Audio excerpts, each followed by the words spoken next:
تو یہ کہانی ہے رانو چڑیا کی۔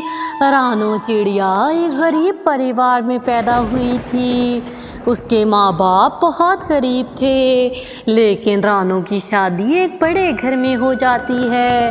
رانو کے ماتا پتا بھی اس کی شادی وہاں کر دیتے ہیں کیونکہ لڑکے کے پاس بہت دھن دولت تھا۔ رانو کو لگتا ہے کہ اس کی زندگی کی ساری مشکلیں حل ہو گئی ہیں۔ وہ اپنے پتی کی دن رات بہت سیوا کیا کرتی۔ آج رانو اور اس کا پتی بہت خوش تھے کیونکہ رانو ماں بننے والی تھی۔ ارے آپ خوش ہیں نا؟ ہاں رانو، میں بہت خوش ہوں۔ کل میرا بیٹا اس دنیا میں آ جائے گا اور پھر میں سارے جنگل میں مٹھائیاں بانٹوں گا۔ ارے موہن جی، بیٹا یا بیٹی ہونا تو اوپر والے کے ہاتھ میں ہے، اور ہمیں کیا پتا، ہمارے گھر کیا پتا بیٹی ہو جائے۔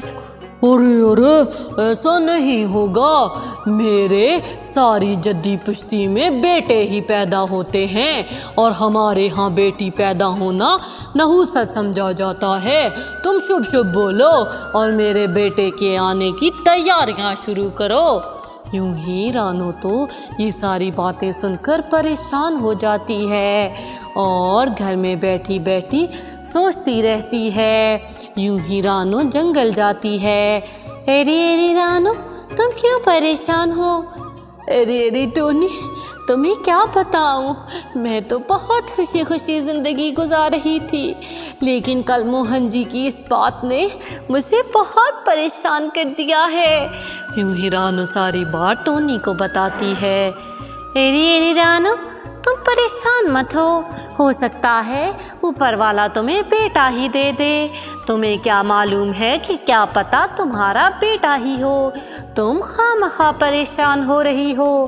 لیکن رانو تو دن رات پریشان رہا کرتی تھی کیونکہ اسے ڈر تھا کہ کہیں اس کے ہاں بیٹی نہ ہو جائے۔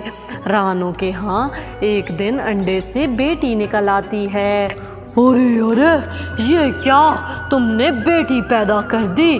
اب میں سبھی پکشیوں کو کیا منہ دکھاؤں گا، میرے ہاں بیٹی پیدا ہو گئی ہے۔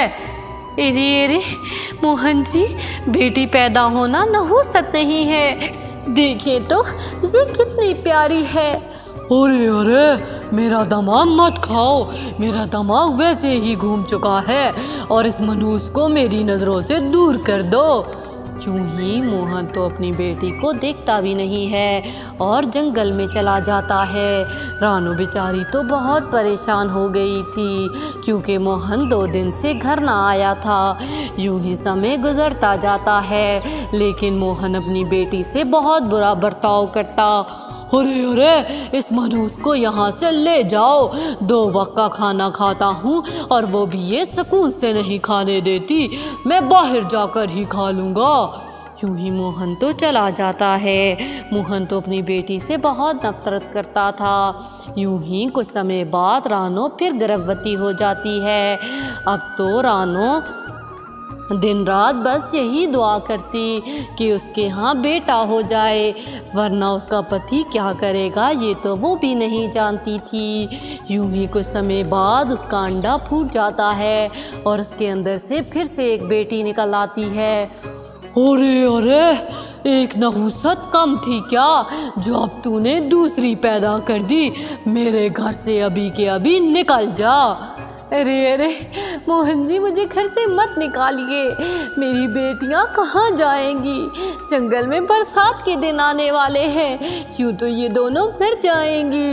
ارے میں یہی چاہتا ہوں، تم سے شادی کرنا سب سے بڑی غلطی تھی، تم نے تو بیٹیاں ہی پیدا کرنی ہیں، یہاں سے دفع ہو جاؤ۔ یوں ہی رانو کو تو اس کا پتی نکال دیتا ہے۔ رانو بیچاری اپنی بیٹیوں کے ساتھ جنگل میں خوار ہوتی رہتی ہے۔ اس کا پتی تو دوسری شادی کر لیتا ہے، لیکن رانو بیچاری کے پاس تو رہنے کے لیے کوئی جگہ نہ تھی۔ अरे मेरी प्यारी बेटियों, तुम लोग यहीं पर रहो, मैं तुम लोगों के लिए कोई जगह ढूंढ कर आती हूँ। यूं ही रानो चली जाती है। रानो के जाते ही वहाँ पर एक चील आ जाती है जो कि उसकी बेटियों को खाने वाली थी। रानो वहाँ पर वापस आ जाती है और उस चील से लड़ाई करती है और अपनी बेटियों को बहुत मुश्किल से बचाती है। यूं ही रानो जंगल में अब इधर उधर भटक रही थी, लेकिन उसे कहीं भी रहने की जगह नहीं मिलती। अरे टोनी, तुम मेरी बेटियों को एक दिन के लिए अपने घर में रख लो, मैं जंगल में कोई और जगह ढूंढ कर आती हूँ। तुम्हारा पति भी बहुत सख्त है, वो हमें यहाँ रहने नहीं देगा। अरे मेरी प्यारी बहन, अगर मुझे मेरे पति का ना होता तो मैं तुम्हें अपने घर में ज़रूर रख लेती। अरे टोनी, मैं जानती हूँ तुम्हारा पति भी मोहन जैसा ही है, वो हमें यहाँ नहीं रहने देगा। मैं अपने लिए कोई ठिकाना ढूंढ लाती हूँ। अरे रानो, मेरे पति काम से बाहर गए हुए हैं, तुम ऐसा करो, आज रात यहीं पर गुजार लो।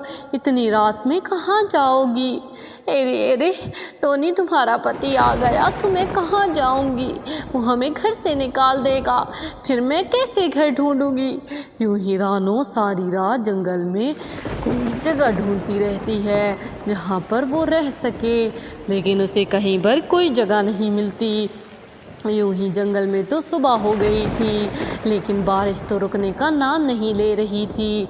दूसरी तरफ टोनी घर में सो चुकी थी और उसकी दोनों बेटियां अपनी माँ का इंतज़ार कर रही थीं। यूं ही सुबह होते ही रानो हर जगह पर फिर से ढूंढने लगती है, लेकिन उसे कहीं कोई घर नहीं मिलता। रानो तो अब उड़कर थक चुकी थी और उसे बहुत तेज़ बुखार हो रहा था। यूं ही वो टोनी के घर जाती है।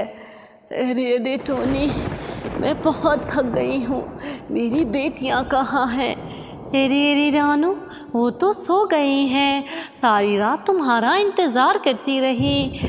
अरे टोनी, मुझे बस थोड़ा सा आराम कर लेने दो, थोड़ा सा पानी और एक रोटी दे दो, मैं फिर जंगल में जाकर कोई घर ढूंढूंगी। अरे रानो, मेरे बस में होता तो मैं तुम्हें अपने घर ही रख लेती, लेकिन मैं बहुत बेबस हूँ। अरे टोनी, कोई बात नहीं, तुम चिंता मत करो, ऊपर वाला कुछ न कुछ कर देगा। यूं ही रानो एक रोटी लेकर जंगल में चली जाती है और इधर उधर घर ढूंढती है, लेकिन उसे कहीं कोई घर नहीं मिलता। रानो को बुखार से अब बहुत थकावट होने लगी थी, उसका बदन टूट रहा था। यूं ही रानो एक पेड़ के नीचे बैठ जाती है कि वहाँ पर एक बूढ़ी दादी थी। अरे कोई मेरे बैंगन ले लो, मैं बहुत गरीब हूँ, मेरे बैंगन ले लो, मैं 2 दिन से भूखी हूँ। अरे माँ जी, मेरे पास तो पैसे नहीं हैं और ना ही बैंगन खरीद सकती हूँ, लेकिन ये एक रोटी है, ये आप खा लीजिए, मैं तो फिर जवान हूँ, कुछ ना कुछ हो जाएगा। अरे बेटी, तुम यहाँ क्या कर रही हो? ही रानो सारी बात उस बूढ़ी को बताती है। अरे बेटी, तुमने अपनी भूख से आगे मेरी भूख को रखा, तुम्हारा बहुत शुक्रिया। ये एक बैंगन की टोकरी है, इससे तुम्हारी समस्या हल हो जाएगी। यूं ही रानो तो उसकी बातें सुन रही थी, लेकिन उसे कुछ समझ नहीं आता। बूढ़ी के जाते ही वो टोकरी एकदम से एक जादुई घर में बदल जाती है। वो तो एक बैंगन घर था। रानो तो हैरान रह गई थी। अरे ये क्या? मैं एक जादुई बैंगन घर हूँ। चिड़िया, अब तुम्हारी ज़िंदगी में कोई समस्या नहीं रहेगी। इस घर के अंदर चली जाओ, अंदर तुम्हें हीरे जवाहरात मिलेंगे और तुम अपनी बेटियों के साथ कुशल मंगल ज़िंदगी गुजार सकोगी।